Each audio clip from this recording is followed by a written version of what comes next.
folks, I was reading about Cary Grant earlier. You may have read in the paper over the last few weeks that there's going to be, I think it's a 4-parter on ITVX in the coming weeks.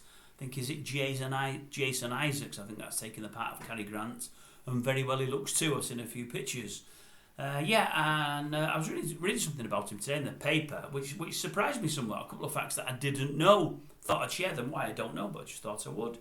I know he was married about 5 times. I know one of his wives was Diane Cannon, a well-known American actress. Quite liked her. Did probably a lot more TV work, I think, than film work, but did both.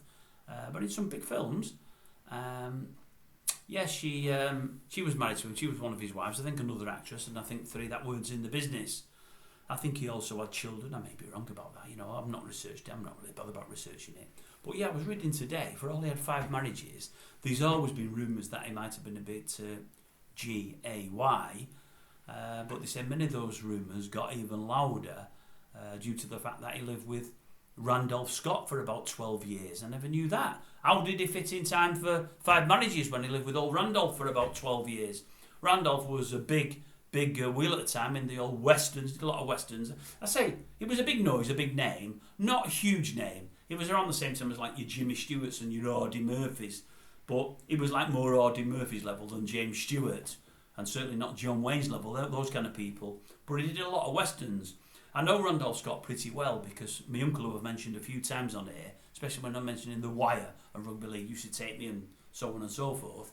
My uncle used to really like Randolph Scott, and I could never get it. And he'd say, "Oh, best actor of all time, Randolph Scott." And I'd think, "You don't know what you're on about, man." I normally agreed with him, but I couldn't on that one. No, didn't mind Randolph Scott, but I couldn't say I loved him. Now, I think I'd read in the past Randolph Scott was gay. I think I read that in the past.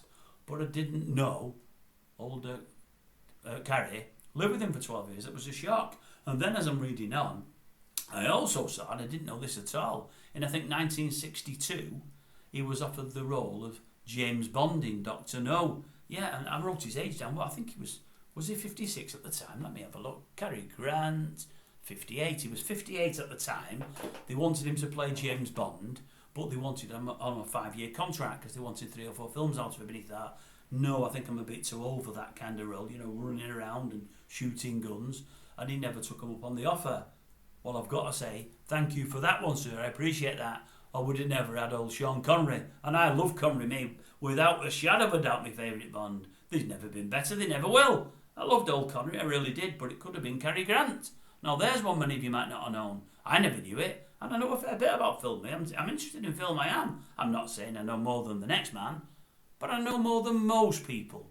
There'll always be someone that knows more than me. Oh, yes, I'm not that clever, by any means. But yeah, he was offered James Bond and turned it down. I never knew that. I could never see him as James Bond, but then again, maybe he wore a suit well.